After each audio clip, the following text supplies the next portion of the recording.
ஆண்டவருடைய நாமம் மகிமைப்படுவதாக. प्रभु के नाम स्तुति प्रशंसा. இரண்டு காரியங்கள். ஆண்டவர் நம்மளை நடத்துகிற வழியிலே ஆண்டவர் நமக்கு மௌனமாய் இருக்கிறதை பார்த்து மனம் துவண்டு விட வேண்டாம். परमेश्वर हमारे जीवन में जिस चीज में मौन रहता है उसको देख के हम अपने ढांढस को ना खोएं. ஆண்டவர் நம்மளை கரெக்ட் பண்ணுகிற இடத்திலேயும் நாம் வளைந்து கொடுக்கும் பொழுது ஒரு பெரிய ஆசீர்வாதம் நமக்கு காணப்படும். जिस चीज में परमेश्वर हमें ताड़ना देता है उसको स्वीकार करने से भी हमें हमारे लिए आशीष रखी हुई है. மூன்றாவது காரியம், तीसरी बात, ஆண்டவர் நம்மளை நடத்துகிற புரியாத நடத்துதல்கள். Leading, the mysterious leading of God. परमेश्वर की हमारे समझ से अपार की एक अगुवाई. என்னோட திருப்பிக்கல்கள் மார்க் எழுதின சுவிசேஷம் हमारे साथ खोले मरकुस 14வது அதிகாரம் 14वीं अध्याय 12வது வசனத்திலிருந்து நாம் வாசிக்கலாம். 14 का 12. மைக் में पढ़िएगा. मार्क 14:12. अख़मीरी रोटी के पर्व के पहले दिन जिसमें वे फसह का बलिदान करते थे, उसके चेलों ने उससे पूछा, तू कहाँ चाहता है कि हम जाकर तेरे लिए फसह खाने की तैयारी करें? उसने अपने चेलों में से 2 को यह कहकर भेजा, नगर में जाओ और एक मनुष्य का जल घड़ा उठाए हुए तुम्हें मिलेगा, उसके पीछे हो लेना। और वह जिस घर में जाए उस घर के स्वामी से कहना, गुरु कहता है कि मेरी पहुंचशाला जिसमें मैं अपने चेलों के साथ फसह खाऊं कहाँ है? वह तुम्हें एक सजी सजाई और तैयारी की हुई बड़ी अटारी दिखाई देगा, वहाँ हमारे लिए तैयारी करो. काफी है. प्रभु के नाम के स्तुति प्रशंसा होवे. ஆண்டவர் பஸ்காவை ஆசரிப்பதற்கு எங்கே போக வேண்டும் என்று சொல்லி சீஷர்கள் கேட்ட பொழுது அவர்களுக்கு சொன்ன பதிலை நாம் இங்கு பார்க்க முடியும். वहाँ पे परमेश्वर अपने फसा खाने के लिए कहाँ जाना है करके जब वो लोग चेले लोग पूछते हैं उसकी जवाब देते हुए हम देखते हैं ஆண்டவர் நடத்துகிற இதிலே உள்ள வழிகள் ஒரு புரியாத புதிர். यहाँ पे परमेश्वर इनकी जैसे अगुवाई करता है वो हमारे समझ से अपार है. ஆண்டவர் ஸ்ட்ரைட்டா ஒரு ஆன்சர் கொடுக்கவே இல்ல. यहाँ सीधी एक जवाब नहीं देते यीशु मसीह. ஆண்டவர்ட்ட கேக்குறாங்க எங்க போய் நம்ம வந்துட்டு பாஸ் ஓவர் நம்ம வந்துட்டு பஸ்காவை ஆசரிக்க வேண்டும் என்று சொல்லி. यहाँ पे पूछते हैं यीशु मसीह से कि हम फसा कहाँ खाएं. ஆண்டவர் க்ளீனா சொல்லி இருக்கான். அந்த இந்த சிட்டிக்குள்ள போயிட்டு 3வது தெருவுல 4வது வீட்ல போ, அங்க போய் ஆசரிக்கலாம்னு நேரா சொல்லி இருக்கலாம். वहाँ पे यीशु मसीह सीधे बोल सकते थे कि 4थी गली में 3री घर में जाओ वहाँ पे खाऊंगा करके बोल सकते थे. ஆனா ஆண்டவர் அப்படி சொல்லல. लेकिन यीशु मसीह ने वैसा नहीं कहा. ஆண்டவர் என்ன சொல்றாரு? நீங்க பட்டணத்துக்கு போங்கன்றாரு. वहाँ पे यीशु मसीह बोलते हैं कि नगर में तुम जाओ. முதல் obedience. पहला आज्ञाकारिता. ஆண்டவர் अनेक நேரத்துல நம்மளை பார்த்து சொல்கிறது go step by step. परमेश्वर हमसे भी बोलता है कदम पर कदम बढ़ाओ. முதல்ல சிட்டிக்கு போணும். पहले नगर में जाना है. போகும் பொழுது அங்கிருந்து ஒருத்தன் வந்துட்டு குடத்துல தண்ணி எடுத்து கொண்டு வருவானா. वहाँ पे दूसरी चीज है कि वहाँ पे एक आदमी गड़ा में पानी लेकर आता रहेगा. திடீர்னு நான் உங்களுக்கு ஒரு கற்பனையை கொண்டு வர விரும்புகிறேன். एक सोच विचार में लाना चाहता हूँ. நான் அப்படி பின்னால சோன் நதி பக்கத்துல போறேன். मैं सोन की ओर जा रहा हूँ. யாராவது என்கிட்ட கேட்பீங்க எங்க பிரதர் போறீங்கன்னு கேட்டீங்கன்னா मैं कोई लोग हमसे मान लीजिए पूछ रहे हैं भाई कहाँ जा रहे हैं. இந்த முன்னால ஒருத்தர் போறாருல அவர் எங்க போறாரு அங்க நான் போறேன் அப்படின்னு சொன்னேன்னா என்ன நினைப்பீங்க? मैं ऐसे मान लीजिए ऐसे कह रहा हूँ कि सामने एक आदमी जा रहा ना उसके पीछे मैं भी जा रहा हूँ करके अगर मैं बोलूंगा आप लोग मेरे बारे में क्या सोचेंगे? We don't understand. हम समझ नहीं पाएंगे. We will think that he is a foolish man. हम सोचेंगे कि ये तो बुड़बक है. ஆண்டவர் சொல்லுகிறார் தண்ணி எடுத்துட்டு ஒருத்தன் குடத்தை எடுத்துட்டு போவான் அவன் பின்னால போ. वहाँ पे यीशु मसीह कहते हैं कि गड़ा लेकर एक आदमी आएगा उसके पीछे हो लो. இது இரண்டாவது காரியம் ஆண்டவர் ஆண்டவருடைய சீஷனுக்கு சொல்லுகிறார். ये दूसरी बात यीशु मसीह अपने चेलों से कहते हैं. நம்முடைய வாழ்க்கையில ஆண்டவருடைய நடத்துதலை புரிந்து கொள்ள வேண்டும் என்று சொன்னால் இந்த ரெண்டு process-ஐ நம்ம கிராஸ் பண்ணி மூணாவது ஒரு process-க்கு போனாதான் முடியும். और परमेश्वर की अगुवाई अगर हमारे जीवन में सफलता पूर्वक होना है तो 2 चीज को पार करके तीसरी चीज को जब हम करेंगे तभी होगा. அங்க வீட்டுக்கு போன உடனே இவனை கழட்டி விட்டுறணும். और घर जाने के बाद इसको भेज देना है. and then நம்ம யார்ட்ட கேட்கணும்? அந்த வீட்டின் உடையக்காரனிடத்த அந்த வீட்டில உள்ள அந்த மெயின் மாலிக்கிட்ட நம்ம பேசணும். और घर में जाने के बाद किससे बात करना है? घर के स्वामी से.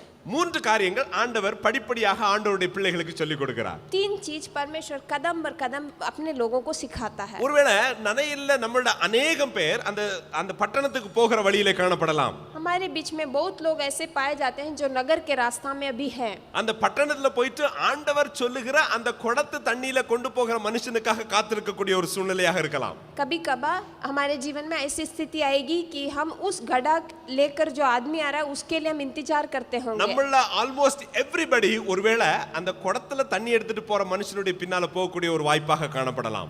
या हमारे बीच में लोग ऐसे होंगे जो उस घड़ा लेकर जा रहा है उसके पीछे चलते होंगे। अभी இவங்க ஒருவேளை அந்த சீஷர்கள் என்ன யோசிச்சிருக்கலாம்? ये चेले क्या सोचे होंगे? என்ன ஆண்டவருக்கு இது கூட தெரியலையா? क्या यीशु मसीह ये भी नहीं जानता है நான் எவ்வளவு சீனியர் அப்போஸ்டல், मैं कितना एक सीनियर एक चेला हूँ। நான் 3.5 வருஷம் அவர்கிட்ட ட்ரைனிங் எடுத்த ஒரு சீனியர் மிஷனரி ஆங்கனா 3.5 साल उसके पास ट्रेनिंग लिया हुआ एक सीनियर मिशनरी हूँ। இப்போ போய் கேவலம் ஒரு தண்ணி எடுத்துட்டு போற ஒருத்தன் பின்னால போய் சொல்லிட்டாரே என்ன?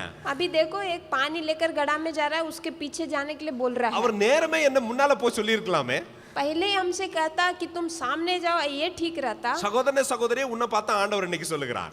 भाई बहन आप आज परमेश्वर आपसे बातें कर रहा है। நம்ம எப்பேற்பட்ட பழைய ஆளா இருந்தாலும் சரி, कितने भी पुराना आदमी क्यों ना हो, சில நாட்கள் நம்ம தண்ணியில குடத்துல தண்ணி எடுத்துட்டு போற ஒரு மனுஷனுடைய பின்னால போனா தான் நமக்கு அடுத்த வழி காணப்படும். कभी कभार हमारे जीवन में एक गड्ढा लेकर एक आदमी जा रहा है उसके पीछे जब हम हो लेते हैं तभी दूसरे कदम में हम जा सकते हैं। Blind following. एक आंख मूंद के उसके पीछे जाना, அவன்கிட்ட கேட்கவும் கூடாது. उससे पूछना भी नहीं है। ஆண்டவர் தெளிவா சொல்லி இருக்காரு, அவன் எந்த வீட்டுக்குள்ள போவானோ அந்த வீட்டுக்கு போங்க. वहाँ यीशु कहते हैं कि जिस घर में वो जाएगा उस घर में तुम जाओ। அந்த வீட்ல உள்ள ஒரு வேலைக்காரன், சாதாரண வேலைக்காரன் இவன். उस घर का एक नौकर है, साधारण नौकर। என்ன கேட்டுக்கொண்டிருக்கிற சகோதரனே சகோதரியே, हमको सुनने वाले भाई बहन, faithfully follow that man God has given you. विश्वास योग्यता के साथ उस आदमी के पीछा करें जो परमेश्वर आपको दिया है। சில பேர் வந்து சொல்லுவாங்க டிபார்ட்மெண்ட்ல, ஐயோ எனக்கு மேல வச்சிருக்கிறவங்க என்னோட பெரிய ஆள் கிடையாது, அவருக்கு நான் சொல்லி கொடுக்க வேண்டி இருக்குன்னு கதை விடுவாங்க. कोई लोग कहानी मारते हैं कि मेरे डिपार्टमेंट में जो लोग हैं उन लोग को हम सिखाना पड़ता है। பிரதர் நான் ஊர்ல எவ்வளவு ட்ரைனிங் எடுத்துட்டு வந்திருக்கிறேன், எனக்கு மேல ஒரு ஆளை போட்டுருக்கு, அந்த ஆளுக்கு ஒண்ணுமே தெரியல பிரதர், இவரை போய் கூட ஃபாலோ பண்ண சொல்லியிருக்காங்களே. कभी कभार हम ये बात करते हैं कि मेरे डिपार्टमेंट में मेरे ऊपर जो रखा है उसको कुछ नहीं जानता है, वो कुछ नहीं समझता है। பிரதர்ஸ் அண்ட் சிஸ்டர்ஸ், நம்முடைய வாழ்க்கையில தண்ணி எடுத்துட்டு போற குடத்துல எடுத்துட்டு போற ஒரு மனிதருடைய பின்பற்றினால் ஒழிய உங்களுக்கு பெரிய ஒரு கர்த்தருடைய பந்தி கிடையாது. भाई बहन इसको हम ध्यान दें कि हमारे जीवन में गड्ढा को लेकर जाने वाली उस आदमी को जब हम पीछा नहीं करेंगे तो उस अगले कदम में हम नहीं जा सकेंगे। உள்ள போனதுக்கு அப்புறம் அந்த வீட்டின் எஜமானனோடு பேசுவதற்கு ஆண்டவர் சொல்லுகிறார். अंदर जाने के बाद उस घर के स्वामी के साथ परमेश्वर बातें करने को कहता है। அந்த நேரத்துல 14வது வசனத்தை வாசிக்கலாம். उस समय 14वां वचन को हम அந்த पढ़ेंगे। வீட்டுக்குள்ளே பிரவேசித்து उस घर के अंदर जाने के அந்த बाद வீட்டு எஜமானை நோக்கி, उस स्वामी से कहना, நீங்கள் பஸ்காவை புசிப்பதற்கு தேவையானதை அவரிடத்துல கேளுங்கள். और जो चीज तुम्हें फसा खाने की जरूरत है उससे पूछो करके बोलता है। ஆண்டவர் அடுத்த ஸ்டெப் ஆஃப் விசுவாசத்துக்கு அவர்களை கொண்டு போகிறார். विश्वास के अगले कदम में ले जाने को परमेश्वर यहाँ कोशिश करता ஆண்டவர் है। சாதாரண மக்களை பின்பற்றி போக சொல்லுகிற நாட்கள் உண்டு, साधारण लोगों को पीछा करने का दिन भी आएगा, தலைவர்களை பின்பற்றுவதற்கு சொல்லுகிற நாட்கள் உண்டு, हमारे अगुओं को पीछे करने का दिन भी आएगा। அவர்களிடத்துல கேட்கும் பொழுது உதாரத்துவமாய் கேட்போம். और जब उनके पास जब हम पूछेंगे एक बहुत बड़ी दिल के साथ हम पूछने whatever पाएंगे। you need ask him. जो कुछ चाहिए उनसे पूछो। அதுல பியூட்டிஃபுல்லா காணப்படுகிறது 15வது வசனம். वहाँ सुंदर ढंग से 15वें वचन लिखा हुआ है। கம்பளம் முதலானவைகளாய் விரிக்கப்பட்டது, वहाँ पे सजी सजाई ஆயத்தம் பண்ணப்பட்டது, तैयार की हुई விஸ்தாரமான ஒரு காரியம். एक बहुत बड़ी एक चीज। अनेक நம்முடைய வாழ்க்கையில you feel suffocated. हमारे जीवन में बहुत समय हमें एक दिक्कत में हम रहते हैं। ஆண்டவரே how long? परमेश्वर से पूछते हैं कितना ज्यादा। और விஸ்தாரமான இடத்திற்கு ஆயத்தப்பட நீ ஆயத்தமானால் you follow the man with the water pot. अगर एक बड़ी अटारी में जाना चाहते हैं उस आदमी का पीछा करें जो गड्ढा लेकर जा रहा है। ஆண்டவர் நம்மிடத்தில் விரும்புகிற ஒரு காரியம், परमेश्वर हमसे इसी चीज को चाहता है, நமக்கு கொடுக்க விரும்புகிற காரியம், हमें इस चीज को देना चाहता है। நம்ம போய் அரேஞ்ச் பண்ணாம இன்னொருத்தன் அரேஞ்ச் பண்ணி வச்சிருக்கிற நல்ல ஒரு அறைக்கு நம்மள ஆண்டவர் அழைத்து கொண்டு போகிறார். हम जाकर उस चीज को तैयार ना करें, कोई और तैयार करके रखा हो उस चीज को हम पाए। கம்பளம் முதலானவை விரிக்கப்பட்டது, वहाँ पे सजी सजाई ஆயத்தம் பண்ணப்பட்டது, और तैयार की हुई விஸ்தாரமான மேல் வீடு. एक बहुत बड़ी अटारी, ஆண்டவருடைய பிள்ளைகளை நடத்தி கொண்டு போகிற வழியிலே ஒருவேளை நீங்களும் நானும் இன்றைக்கு பகுதியிலே நிற்கலாம். परमेश्वर अपने लोगों को ले जाने वाली उस रास्ताओं के बीच में हम खड़े होते होंगे. ஆண்டவர் உங்களோடு பேசுவாராக. परमेश्वर हमसे बातें करने पाए. ஊழியத்திற்காக 2002 வட இந்தியா வந்தேன்.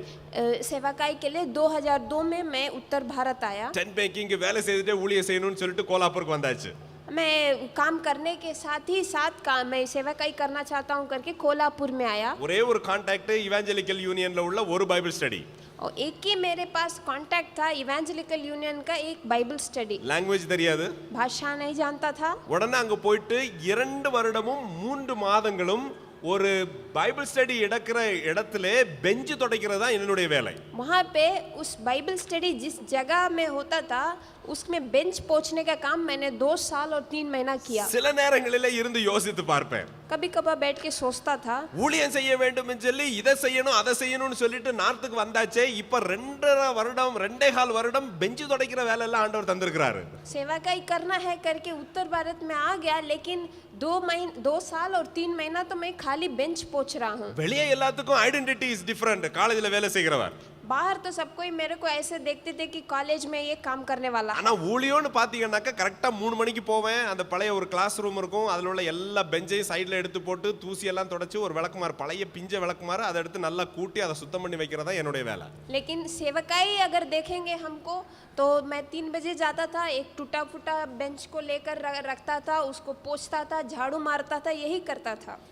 பிரதர்ஸ் அண்ட் சிஸ்டர்ஸ், ஒருவேளை உங்களுடைய லைஃப்லயும் அந்த சூழ்நிலையில நீங்க ஒருவேளை நீங்க இருக்கலாம். भाई बहन हमारे जीवन में भी कोई स्थिति में हम ऐसे होंगे. ஆனால் உத்தமமாக 2 வருடமும் 3 மாதமும் செய்வதற்கு ஆண்டவர் உதவி செய்தார். लेकिन सच्ची तौर से उस 2 साल और 3 महीना मैंने उस काम को किया. யாரும் என்கிட்ட சொல்லல செய்கிறதற்கு. किसी ने हमसे ऐसे काम करने को नहीं कहा. யாருக்கும் தெரியவும் செய்யாது நான் அதை செய்தேன் என்று சொல்லி. कोई लोग जानते भी नहीं थे कि मैं उस काम को कर रहा हूं. ஆனால் அந்த காரியம் தான் நம்மளை அடுத்த படிக்கு கொண்டு போய் நம்மளுடைய ஊழியத்தை வளர்த்துவதற்கு காரணம் என்பதை மறந்துவிடக் கூடாது. लेकिन उसी चीज हमारे सेवकाई की अगले कदम है करके हम कभी ना भूलें. ஒருவேளை அப்படியே ஃப்ரஸ்ட்ரேஷனா, எதுக்கு இவ்வளவு நாள் நான் இங்க இருக்கிறேன், எதுக்கு இந்த ஹாஸ்டல்ல இருக்கிறேன், எதுக்கு இந்த ஸ்கூல்ல வேலை செய்கிறேன், எதுக்கு இந்த ஹாஸ்பிடல்ல இருக்கிறேன்னு விரக்தியோட இருக்கிற சகோதரனை உன்னை பார்த்து தான் ஆண்டவர் சொல்லுகிறார். बहुत दिक्कत के साथ हम सोचते होंगे क्यों मैं स्कूल में हूँ, क्यों मैं इस हॉस्टल में, क्यों मैं इस हॉस्पिटल में हूँ करके सोचने वाले भाई बहन परमेश्वर हमसे बातें कर रहा है. சில நேரத்துல யோசிப்போம், ஆண்டவர் தப்பா சொல்லிட்டாரோ அல்லது நம்ம தப்பா கேட்டுட்டோமோன்னு சொல்லி ஒரு பயமும் கூட இருக்கலாம். कभी कभार हम सोचते होंगे परमेश्वर क्या हमसे गलती